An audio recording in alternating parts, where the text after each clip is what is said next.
ಈ clot busters ಇವಾಗ ಕೊಡದೇ ಇದ್ರೂ ಕೂಡ ಇವಾಗ 100 ವರ್ಷಕ್ಕೆ ಮುಂಚೆ ಒಂದು 100 ಜನಕ್ಕೆ ಸ್ಟ್ರೋಕ್ ಆಗಿದ್ದರೆ ಏನೂ ಟ್ರೀಟ್ಮೆಂಟ್ ತಗೊಳ್ಳದೇ ಇದ್ರೂ 3ರಿಂದ 4 ಅಥವಾ 5 ಜನಕ್ಕೆ ಸ್ಪಾಂಟೇನಿಯಸ್ ಆಗಿ ಅಂದರೆ ತನ್ನಕ್ಕೆ ತಾನೇ ಬ್ಲೀಡಿಂಗ್ ಆಗುವಂಥ ಚಾನ್ಸಸ್ ಇರ್ತಾಯಿತ್ತು.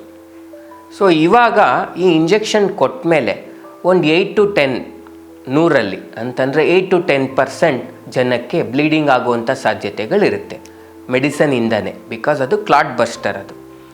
ಸೊ ಈ ಬ್ಲೀಡಿಂಗ್ ಆಗೋವಂಥ ಸಾಧ್ಯತೆ ಜನರಲಿ ಚಿಕ್ಕದಾಗಿರೋ ಸ್ಟ್ರೋಕ್ ಇದ್ದರೆ ಬ್ಲೀಡಿಂಗ್ ರಿಸ್ಕು ಕೂಡ ಚಿಕ್ಕದಿರುತ್ತೆ, ದೊಡ್ಡ ಜಾಗದಲ್ಲಿ ಸ್ಟ್ರೋಕ್ ಆಗಿದ್ದರೆ ಬ್ಲೀಡಿಂಗ್ ರಿಸ್ಕ್ ಕೂಡ ಅದೇ ಥರ ಜಾಸ್ತಿ ಇರುತ್ತೆ. ಸೊ ಇಂಪಾರ್ಟೆಂಟ್ ಪಾಯಿಂಟ್ ಏನು, 90, 91, 92 ಜನ ಚೆನ್ನಾಗಿರ್ತಾರೆ. ಬ್ಲೀಡಿಂಗ್ ಆದರೂ ಕೂಡ ಚಿಕ್ಕ ಬ್ಲೀಡಿಂಗ್ ಇರುತ್ತೆ, ಬಟ್ ರೇರ್ಲಿ ದೊಡ್ಡ ಬ್ಲೀಡಿಂಗ್ ಆಗುವಂಥ ಸಾಧ್ಯತೆ ಕೂಡ ಇರುತ್ತೆ. ಸೊ ಅದಕ್ಕೆ ಸರ್ಜರಿ ಕೂಡ ಮಾಡಬೇಕಾಗ್ಬೋದು, ಅದು ವೆರಿ ರೇರ್ಲಿ.